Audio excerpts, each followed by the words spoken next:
Hello to everyone. I welcome you all on this Abhipedia regulated platform powered by Abhimanyu IAS.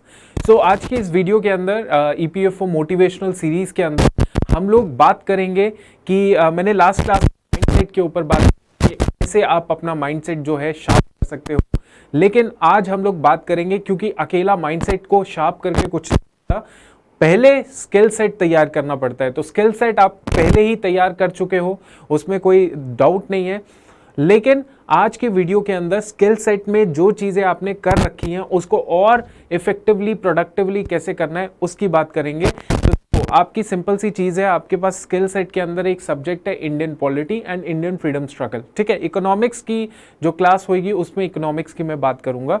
तो Indian polity और Indian freedom struggle के अंदर हम लोग कैसे अब जो चंद दिन पढ़े हैं या कुछ घंटे पढ़े हैं उसमें हम लोग ये चैप्टर्स पढ़ के ये मेक श्योर कर सकते हैं कि अगर इन चैप्टर से, देखो इन चैप्टर से सवाल ज़रूर आता है और डेप्थ के अंदर आता है, तो वो डेप्थ के अंदर तभी आंसर आप निकाल पाएंगे अगर उस चैप्टर को आपने आखिर में रिवाइज किया होगा, तभी जाके आंसर निकलते हैं। तो हम उसी चीज़ के ऊपर डिस्कशन करेंगे। कुछ एक इंडेक्स है, उस इंडेक्स में 10 से 12 चैप्टर्स हैं लक्ष्मीकांत के, उनको आपने रिवाइज बार बार करना है। आखिर के टाइम के अंदर भी उसको एक बार रिवाइज कर लेना है, क्योंकि वहीं से मेजरली सवाल पूछे जाते हैं, थोड़े डिटेल के अंदर पूछे जाते हैं, राइट। तो चलिए, मैं आपको बता देता हूँ।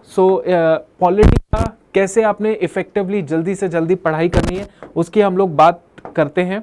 Let's see the index. देखिए, सबसे इंपॉर्टेंट चीज है, पॉलिटी में 70-75 चैप्टर्स है ना। अब वो 70-75 चैप्टर्स जो है पढ़ने की जरूरत हर स्टूडेंट को, मैं ये नहीं कहता कि कोई शॉर्टकट है या कुछ है, लेकिन आखिर के दिनों में कौन कौन से चैप्टर्स आपने पढ़ने ही पढ़ने हैं और बार बार पढ़ना है, डिटेल में पढ़ना है, एक एक आर्टिकल पढ़ना है, मैं वो बता देता हूँ। सिंपल, बाकी भी पढ़ने हैं लेकिन ये तो पढ़ के ही जाने हैं। ओके, नाउ देखिए, पहला चैप्टर हिस्टोरिकल बैकग्राउंड है and making of the constitution wouldn't take a lot of time, hardly take 20 minutes to complete this chapter.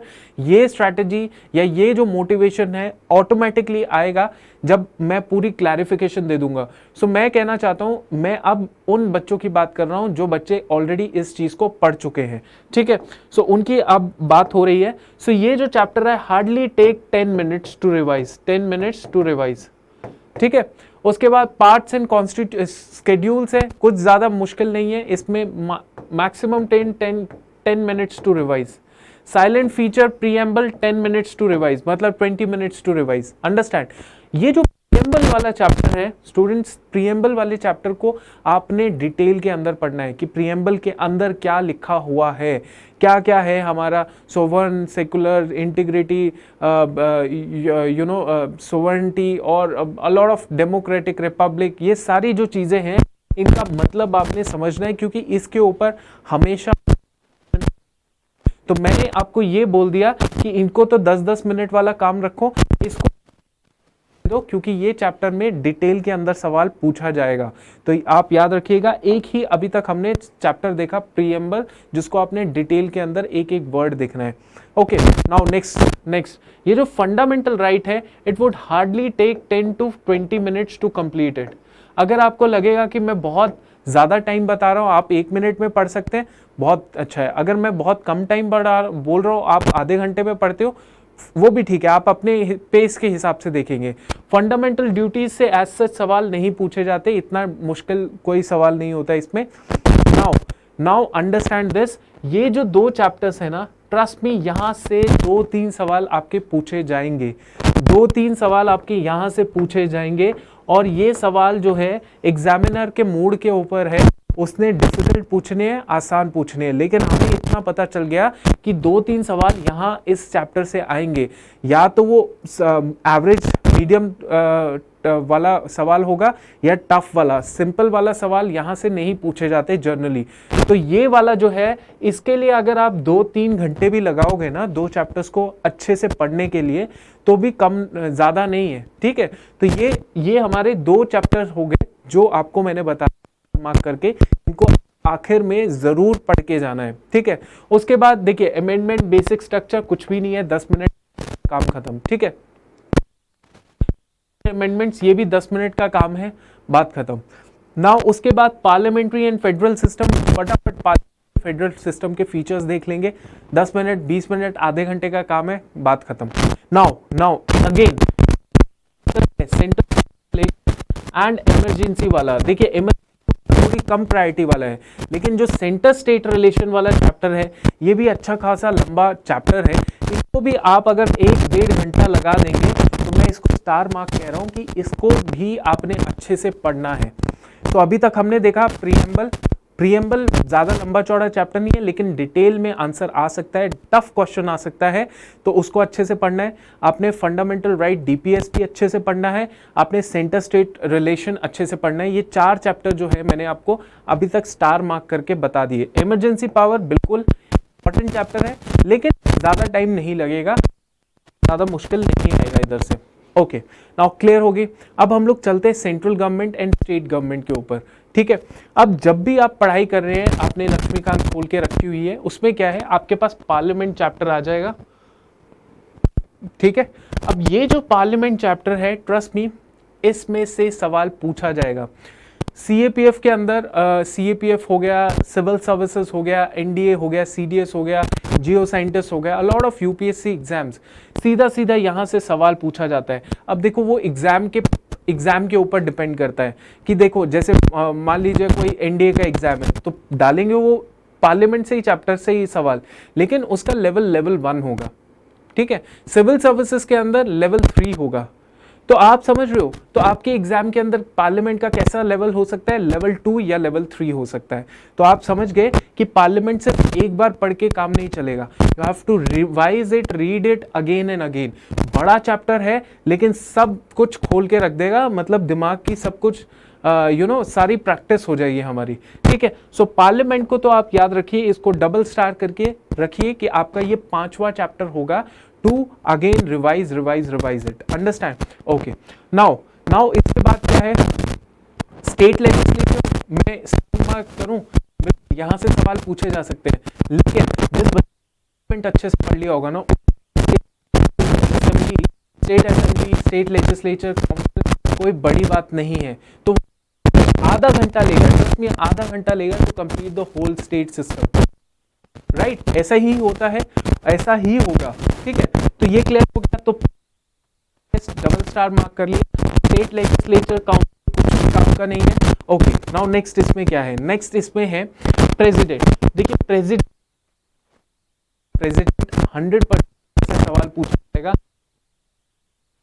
Star mark कर लेना, बहुत इंपॉर्टेंट है, ठीक है। बाकी जितना भी है, जैसे वाइस प्रेसिडेंट है, PMA, council, cabinet, parliamentary committee, जो है आप यहां से रिलेट करके, मतलब गवर्नर से नहीं, गवर्नर तो आपको पता है कि प्रेसिडेंट से ही रिलेट हो जाएगा। तो आपने जो है 6 चैप्टर जो मैंने बता दिए कि प्रेसिडेंट को भी जोड़ लेंगे तो 6 चैप्टर हमारे सामने होंगे, अंडरस्टैंड। तो 6 चैप्टर जो है, क्योंकि गवर्नर जो है वो गवर्नर से ज्यादा कुछ है भी नहीं कि प्रेसिडेंट पढ़ लिया तो गवर्नर ऑटोमेटिकली बंदे को रिवाइज करके खुद ही हो जाएगा काम, ठीक है। तो ये क्लैरिटी हो गई। ओके, नाउ ठीक है, तो इतना आपको क्लियर हो चुका है कि ये स्टेट से और सेंट्रल से इतना है। 6 चैप्टर अभी तक हमने कंफर्म कर लिए कि ये तो हमें लास्ट के दिनों में पढ़ने ही पढ़ने हैं, डबल ट्रिपल बार पढ़ने हैं। अब आता है important supreme court and high court. आपने क्या करना है, कह रहा हूं कि आपने ये जो सुप्रीम कोर्ट है and high court, in chapter consider करूंगा, एक चैप्टर कंसिडर करूंगा और इसको मैं डबल मार्क कर लूंगा। की है वो भी एक ही बात है कि वो भी इंपॉर्टेंट है। तो ये हमारे पास गया कोर्ट, जो आपने याद रखना है, इनको अच्छे से पढ़ना है, क्लियर हो गया। Now special provision for states and special कि यहां से ज्यादा सवाल यही पूछा जाता है कि article 371 A B C D E F ये किसके हैं, ठीक है, किस स्टेट से बिलोंग करते हैं। आर्टिकल 371 किससे बिलोंग करता है, if I am not wrong, 370 A B जो स्पेशल स्टेटस दिया होता है, तो वो उन से रिलेटेबल जो स्टेट है बस उतना पढ़ना है। उसके अंदर जाके हम ये देखेंगे कि ये प्रोविजन इस स्टेट को दी गई है, ये स्पेशल प्रोविजन इस स्टेट को, that is not actually required to be done, understand. तो ये जो चीज़ है ये आप पढ़ सकते हैं, ज़्यादा से ज़्यादा हार्डली टेक 1 आवर कि ऊपर ऊपर से पढ़ना है तो आधा घंटा लगेगा, और इतना ज़्यादा ये नहीं है, बस आर्टिकल और कौन सा स्टेट है, ज़्यादा से ज़्यादा ऐसे ही सवाल पूछे जाते हैं। Now next is local government. Now इसको भी मैं क्या बोलूँगा, इसको भी मैं स्टार मार्क कर दूंगा। लोकल गवर्नमेंट में आपके पास पंचायती सिस्टम आ गया, आपके पास म्यूनिसिपल सिस्टम आ गया। आपने दोनों ही बड़े बड़े चैप्टर हैं, दोनों को बहुत अच्छे लेवल पे पढ़ लेना है, बहुत अच्छे लेवल पे पढ़ लेना है। तो अभी देखो यहाँ तक मैंने बोला कि सिर्फ supreme court, high court and local government जिसमें 2 चैप्टर हैं वो पढ़ लेने हैं, ठीक है। अभी तक तो इतना ही चला, ठीक है। इसके अलावा शायद आपको नहीं दिख रहा होगा, देखो इसके अलावा एंड में आपको देखने को मिलेगा कॉन्स्टिट्यूशनल स्टैट्यूटरी बॉडी। अब देखिए कॉन्स्टिट्यूशनल स्टैट्यूटरी बॉडी में अगर आप कॉन्स्टिट्यूशनल बॉडी देखेंगे तो उसमें पैटर्न देखने को मिलेगा अपॉइंटमेंट का, कौन अपॉइंटमेंट कर रहा है, ठीक है, क्या पावर्स है, ये सारी चीज़ें। सो इनको भी हार्डली देखो, ये भी मैं कहूँगा दीज ऑल आर इम्पॉर्टेंट, ये भी इम्पॉर्टेंट है और इनको भी मैं स्टार मार्क करूँगा कि ये जो कॉन्स्टिट्यूशनल स्टैट्यूटरी बॉडी है ये भी हमारे को पढ़ने की ज़रूरत होगी। एंड के मोमेंट पे जल्दी जल्दी फटाफट रिवाइज, यहाँ पे डीपर में नहीं जाना क्योंकि डीपर है ही नहीं है ऊपर analysis. You just need to see the factual things जो वहाँ पे दे रखी हैं, कौन अपॉइंट करता है, कब रिमूव हो जाता है, क्या पावर होती है, क्या फंक्शंस होती हैं, ठीक है। तो ये सारी चीज़ें कॉन्स्टिट्यूशनल के अंदर आती है। ज़्यादा नहीं लेगा टाइम, ज़्यादा से ज़्यादा 2 घंटा लेगा to complete whole thing, understand. So अभी हम लोग स्किल सेट के ऊपर काम कर रहे हैं और स्किल सेट से जब मैंने ये पूरा आपको बता रहा हूँ कि ये स्टार मार्क करके ये इंपॉर्टेंट है, तो अब मोटिवेशन ऑटोमेटिकली आ रहा होगा आपको, क्योंकि आपको लग रहा होगा लक्ष्मीकांत में तो 75 चैप्टर है, अब पढ़े तो कितना पढ़े, क्या पढ़े। लास्ट में जितने भी टॉपर्स होते हैं उनकी यही स्ट्रैटेजी होती है कि वो देख लेते हैं कि एरियाज कौन कौन से हैं जो सबसे इंपॉर्टेंट, और घुस घुस के सवाल आते हैं। जो घुस घुस वाले डिटेल सवाल होते हैं ना, जो मुश्किल सवाल होते हैं, उनको जो बच्चा कर लेता है तो सवाल तो वो जनरली सरफेस लेवल पे निकाल ही देता है ना। तो आपने ये चीज़ समझनी है। तो अल्टीमेटली अगर हम लोग एनालिसिस पूरा कर लेते हैं तो ये एरियाज है जो आपने पढ़ने हैं। जैसे फॉर एग्जांपल आपका मैंने एक बता दिया प्रीएम्बल, पहला चैप्टर हो गया। दूसरा आ गया आपका FR DPSP, इसको मैं 3 चैप्टर बना लिए, ठीक है। DPSP 2 चैप्टर हैं तो 3 हमारे टोटल हो गए। चौथा आ गया हमारा सेंटर स्टेट रिलेशन, ठीक है। सेंटर स्टेट रिलेशन हमारे 4 चैप्टर हो गए। उसके बाद अगर हम बात करें तो पार्लियामेंट 5वां हो गया, छठा प्रेसिडेंट हो गया, पार्लियामेंट 5वां, छठा प्रेसिडेंट हो गया, राइट। बाकी सारे जो है एक दूसरे के साथ रिलेटेबल है, कोई ज़्यादा इतना मुश्किल काम नहीं है। उसके बाद सुप्रीम कोर्ट, हाई कोर्ट, ये 2 चैप्टर और एक्स्ट्रा आ गए, आपके पास हो गए 8 चैप्टर, 8 चैप्टर हो गए। उसके अलावा आपके पास हो गए लोकल गवर्नमेंट, जिसमें आपकी पंचायत होगी, म्यूनिसिपैलिटी होगी, तो ये हो गया आपके पास 10 चैप्टर, 10 चैप्टर। और अगर इनको जो है अलग अलग जोड़ लें तो आपके पास टोटल जो चैप्टर बनते हैं, आपके पास जो टोटल चैप्टर का पूरा बनता है वो 12 चैप्टर्स हैं, 12 चैप्टर्स हैं जहां से आपको सवाल पूछे। देखो अब जैसे ही आपका EPFO का पेपर होगा उसका हम लोग पूरा एनालिसिस करेंगे, तो मैं यही 12 चैप्टर्स में से देखूं कि मैंने जो क्वेश्चंस बताए, मैंने जो बताया कि ये चैप्टर्स इंपॉर्टेंट है, पढ़ने पड़ेंगे, यहाँ से सवाल आए हैं कि नहीं आए। मैंने ये बोल दिया। देखो सिंपल मेरे कहने का मतलब यही है कि बिल्कुल प्राइम मिनिस्टर से सवाल पूछा जा सकता है, COM काउंसिल ऑफ मिनिस्टर से पूछा जा सकता है, स्टेट लेजिस्लेचर से पूछा जा सकता है, लेकिन कभी भी उसमें ज़्यादा डिटेल के अंदर सवाल नहीं पूछा जाता। सरफेस लेवल पे ज़्यादातर सवाल पूछे जाते हैं, ठीक है। तो अगर डिटेल कहाँ से पूछा जाता है, फंडामेंटल राइट से, पूरा फंडामेंटल राइट से डिटेल सवाल पूछे जाते हैं, DPSP से पूछे जाते हैं, सुप्रीम कोर्ट, हाई कोर्ट से पूछे जाते हैं, प्रेसिडेंट से पूछे जाते हैं, पार्लियामेंट से पूछे जाते हैं। तो ये जो चैप्टर होंगे ये हमने आखिर के लास्ट का 1 या 2 दिन रहेगा, तो उसमें हमने ये 12 चैप्टर खत्म करने हैं 6 आवर्स के अंदर, 6 घंटे के अंदर। और यही जो 12 चैप्टर होंगे ये फिर आगे जाके आपको डेफिनेटली, देखो सिंपल है, आंसर तो आप निकाल लोगे, जैसे तैसे कर लोगे। जिस बच्चे ने लक्ष्मीकांत मल्टीपल टाइम्स पढ़ी है वो आंसर निकाल लेगा, कैसे ना, बट कितने टाइम के अंदर वो आंसर निकालता है ये भी तो चैलेंज है ना। This is also another challenge. जल्दी जल्दी आंसर तभी निकलता है जब जल्दी जल्दी आपने सब चीज़ों की पहले रिविजन की होती है, वो भी एक दिन पहले ताज़ा ताज़ा पढ़ा होगा, बहुत आसानी से जल्दी जल्दी आंसर निकालोगे। तो हम लोग ईपीएफओ के एग्जाम का जब एनालिसिस करेंगे पॉलिटी का, ये 12 चैप्टर में से कितने सवाल आए होंगे, definitely will try to incorporate all these things कि हाँ आए हैं कि नहीं आए, वो सब चेक किया जाएगा। नाउ ये चीज़ क्लियर हो गई आपकी। Okay, now Indian freedom struggle, अच्छा ये लक्ष्मीकांत कुछ है ना, आपको समझ आ गया होगा। इंडियन फ्रीडम स्ट्रगल की जहां तक हम लोग बात करेंगे तो इसमें क्या टॉपिक्स हैं जो आपको पढ़ने लायक हैं। देखो इसका जो सोर्स है, इसका जो एरिया ऑफ स्कोप है फ्रीडम स्ट्रगल का, वो क्या है वो मैं आपको बताता हूँ। सबसे पहली चीज़ तो ये है जो ट्रेंड बोलता है, जो ट्रेंड, और मैंने भी अपने स्टार्टिंग से लेके एंड तक के जो ईपीएफओ के लेक्चर्स लिए फ्रीडम स्ट्रगल के, उसमें मैंने बार बार, बहुत सारे बच्चे होते थे जो बीच में बोलते थे सर ये एनसीईआरटी कहाँ से है क्या नहीं है, ये नहीं आएंगे सवाल, बहुत सारे बोली चीज़ें। लेकिन देखो आज भी मैं यही कहता हूँ कि आपको अपनी जो एनसीईआरटी है ना, एनसीईआरटी जिसमें मैं रिकमेंड करता हूँ आपको थीम 3 पढ़ना, थीम 3, ठीक है। ये थीम 3 आपने पढ़ी होगी। मैं वैसे रिकमेंड ये भी करता हूँ कि आप क्लास 9th की एनसीईआरटी, 10th की एनसीईआरटी के कुछ सिलेक्टेड चैप्टर्स भी पढ़ तो भी चल जाता। अगर आपने मेरे लेक्चर्स भी देखे होंगे, उसमें भी मैंने मेजरली कहाँ से क्वेश्चंस उठाए हैं, इन्हीं जगहों से क्वेश्चंस उठाए हैं।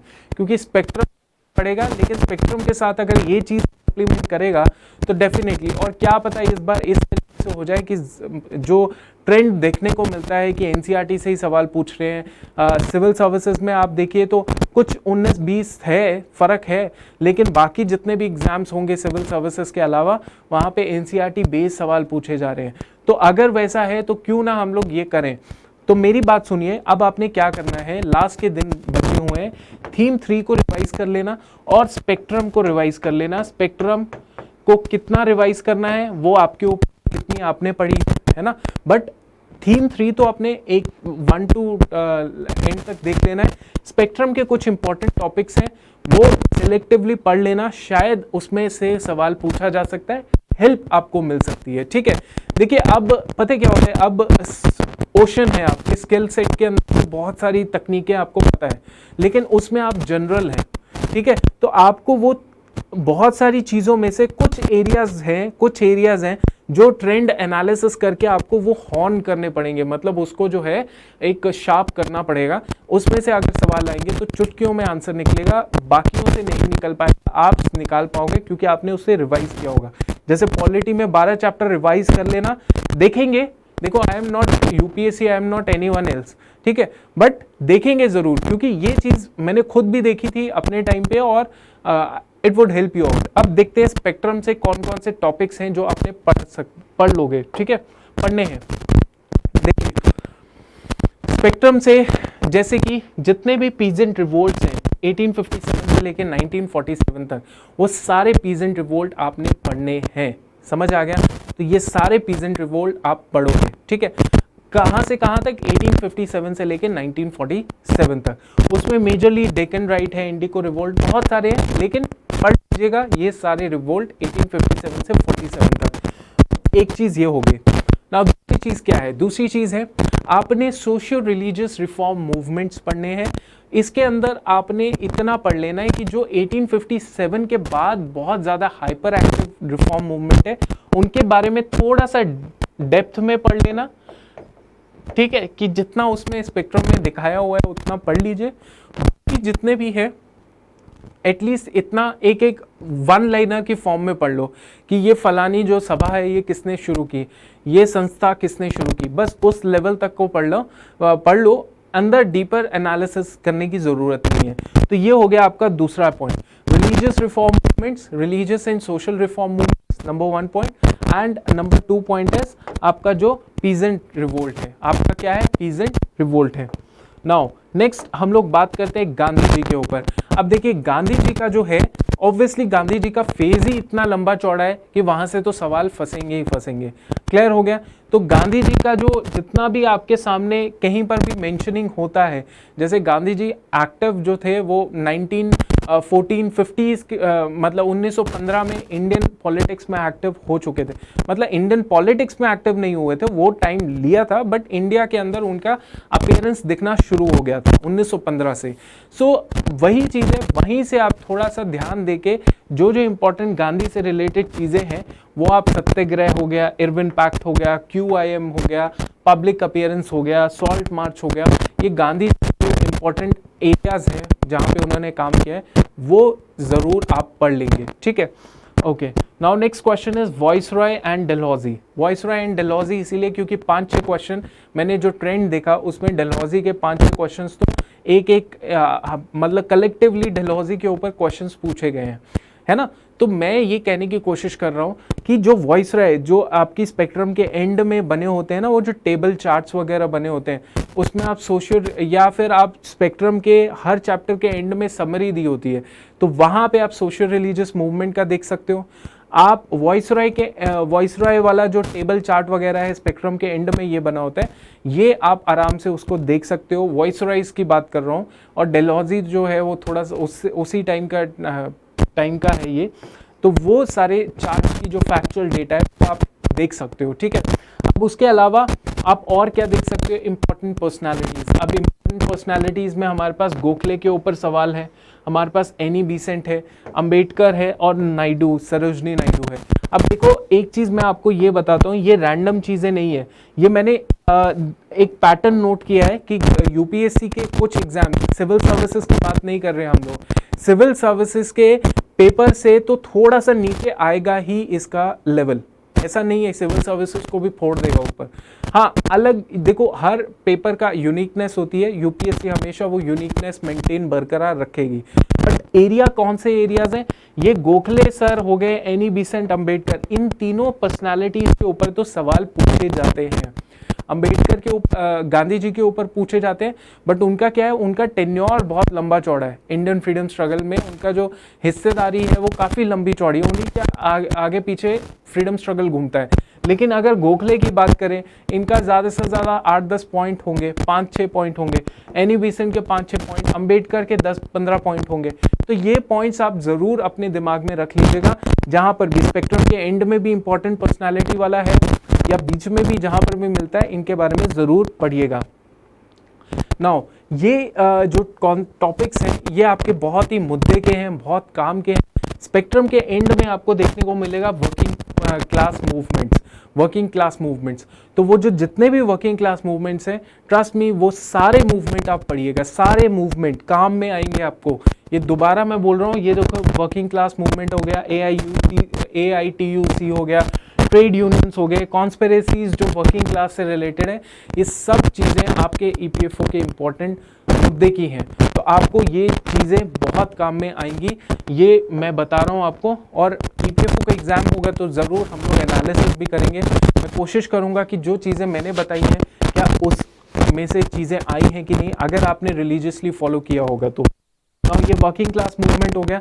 हाँ, अब यहाँ पे कुछ और इम्पॉर्टेंट पर्सनालिटीज़ हैं, बट ये जनरल पर्सनालिटीज़ नहीं है, ये स्पेसिफिकली लेबर और पीजेंट लीडर्स से रिलेटेड है। सो लेबर पीजेंट लीडर जहाँ पर भी आता है, पीजेंट रिफॉर्म मूवमेंट्स हमने देख लिए, हमने स्टार्टिंग में ही इस स्लाइड में देखा था पीजेंट रिफॉर्म मूवमेंट्स, है ना, तो वो आपने पढ़ना था।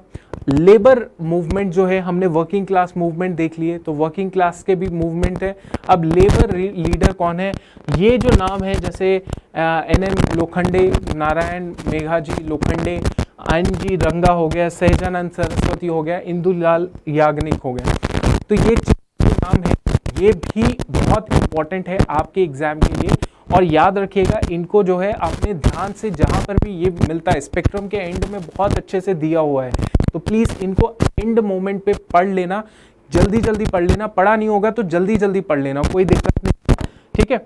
तो ये मैंने आपको बता दी। इसके अलावा रेवोल्यूशनरी मूवमेंट्स जितने भी हैं, तो जितने भी रेवोल्यूशनरी मूवमेंट्स हैं, वासुदेव चापेकर, बालकृष्ण वासुदेव चापेकर जो ब्रदर्स थे, है ना, दामोदर एंड बालकृष्ण हो गए, जो कॉन्स्पिरेसीज जो रेवोल्यूशनरीज ने की, शीलन समिति ने की, काकोरी कॉन्स्पिरेसी, चिटागोंग हो गया, बहुत सारी रेवोल्यूशनरी ऑर्गेनाइजेशन थी, अभिनव भारत फिलॉसफी ऑफ बॉम्ब आपको पता है किसने लिखी थी। तो ये जो चीज़ें हैं ये भी एक ऐसे एरियाज़ हैं जहाँ पे आपको लगेगा कि ज़रूर यहाँ से सवाल पूछा जाएगा।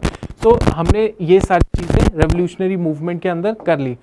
तो अगर मैं आपको कंक्लूजन में बता दूं, और यही चीज़ जो है आपको बूस्ट भी करेगी कि अब इनका ना एक आपको ये पीडीएफ फाइल मिल जाएगी। ये पीडीएफ फाइल के अंदर या फिर अभी लिख लो कि मेरा इंडियन फ्रीडम स्ट्रगल, मेरा जो है पॉलिटी है, पॉलिटी के अंदर मेरे को 12 चैप्टर जो है वो 12 चैप्टर मेरे को कम से कम 5 घंटे के अंदर जल्दी से जल्दी खत्म कर लेना है एग्जाम से पहले। ठीक है, एग्जाम से पहले 1 दिन 2 दिन पहले कर लूंगा मैं खत्म। तो पॉलिटी आपकी खत्म। उसके बाद आपका जो फ्रीडम स्ट्रगल है उसके अंदर आपने क्या करना है, ये जो एरियाज मैंने बताए, जैसे कि आपके पास कौन कौन से एरियाज हैं। ओके,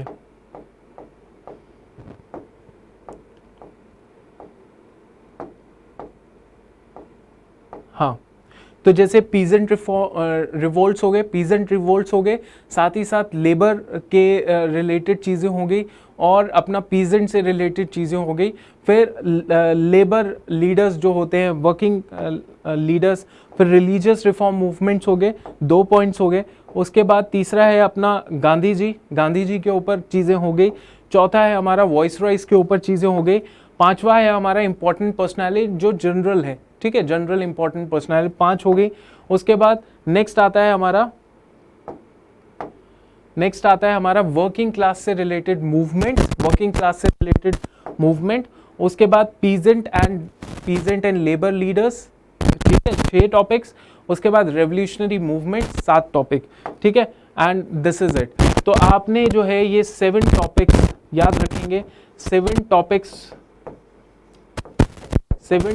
जो है वो अपने दिमाग में रख लेने हैं कि हाँ मैं अब इन 7 टॉपिक्स के ऊपर काम करूंगा। और 12 चैप्टर्स जो हैं, 12 चैप्टर्स जो है पॉलिटी के आपने कंप्लीट कर लेने हैं। और ये चीज़ ऐसा नहीं है, इट इज़ नॉट कि हाँ अब बस ये बता दिया तो यही पढ़ना है, इट इज़ नॉट। मैं ये कुछ नहीं कह रहा हूँ, ये मैं आज इसलिए वीडियो बना रहा हूँ क्योंकि इस वीडियो का बनाने का भी ऑब्जेक्टिव सही है कि आपको आखिर में ये चीज़ बता दिया जाए कि इस तरीके से ये एरियाज है जहाँ से चीज़ें पूछी जा सकती हैं। क्लियर हो गया? सो आपने इतना अंडरस्टैंड करना है कि सिर्फ इन चैप्टर्स को मेजरली 3 से 4 घंटे जल्दी दे दिया और ये 2-3 घंटा इसमें दे दिया, आपका ये 2 सब्जेक्ट बहुत आराम से कंप्लीट हो सकते हैं। क्लियर? अगर कोई डाउट क्वेरी होगी, मेरी जो है इकोनॉमिक्स की क्लास होगी MCQs की, बट उस इकोनॉमिक्स की क्लास में मैं डेफिनेटली पॉलिटी के भी सवाल लेकर आऊँगा और उसमें और भी कुछ ना कुछ मिक्स होता रहेगा सवालों का। So I want all of you कि फ्राइडे को 4:30 बजे मेरी इकोनॉमिक्स की क्लास होगी, मैराथन सेशन होगा, तो आप ज़रूर उस क्लास के अंदर पार्टिसिपेट करेंगे। कोई ऐसी चीज़ है, डाउट क्वेरी, शंका, स्ट्रेस ऐसा है तो कमेंट कर दो, लेकिन ऐसा है कि अब ये इन चीज़ों को आप बढ़ावा मत दीजिए कि हाँ मैं आपके लिए कोई और मोटिवेशनल चीज़ ले आता कि हाँ यार वो फलाने की स्टोरी सुना देता, वो ऐसा कर देता। लेकिन मैंने आपको ये चीज़ बोली है कि स्किल सेट जब तक तगड़ा नहीं होगा, माइंड सेट कभी कर ही नहीं पाओगे। वही कहते हैं ना, जब तक फिजिकली, मैंने एक वीडियो भी बनाई थी जिसमें बताया था कि आप कैसे क्लियर करते हैं एग्जाम्स को। तो मैंने 2 चीज़ों की बात की थी और तीसरी चीज़ वो आपको पता है, नॉलेज। तो पहली चीज़ जो मैंने बात की थी दैट इज़ फिजिकल। तो आप जब तक फिजिकली सेट नहीं होंगे तब तक आप मेंटली कैसे सेट हो जाओगे। तो वैसे एग्जाम्स क्वालिफाई करने के लिए आपको फिजिकली भी सेट रहना है, आपने अपना स्किल सेट भी तगड़ा करना है और तब जाके माइंड सेट स्ट्रांग होगा। अंडरस्टैंड? तो ये सब चीज़ें आप ध्यान दीजिए। और ये आई होप आपको ये लेक्चर जो है प्रोडक्टिव लगा होगा रादर देन मोटिवेशन। हमें ये चीज़ की ज़्यादा इम्पोर्टेंस है, ज़रूरत है, तो हम डेफिनेटली अब इस चीज़ के ऊपर काम कर रहे हैं। ठीक है, सो आज की वीडियो के अंदर इतना ही। I want all of you कि आप फ्राइडे को 4:30 बजे EPFO इकोनॉमिक्स है, बट उसमें मिक्स होगा। उसमें एक तरीके से ये मान के चलिए it is a kind of a marathon, जहाँ पे आपकी पूरी test of knowledge of general studies जितना भी आता है उसमें होगी, चाहे उसमें साइंस के भी तगड़े सवाल मैं पूछ लूँगा। ठीक है, so I want all of you to, आप आइए और उसमें पार्टिसिपेट कीजिए 4:30 फ्राइडे दिस वीक, राइट? अगली वीक में तो आप पूरे रिलैक्स हो जाओगे। ठीक है, चलिए, थैंक यू।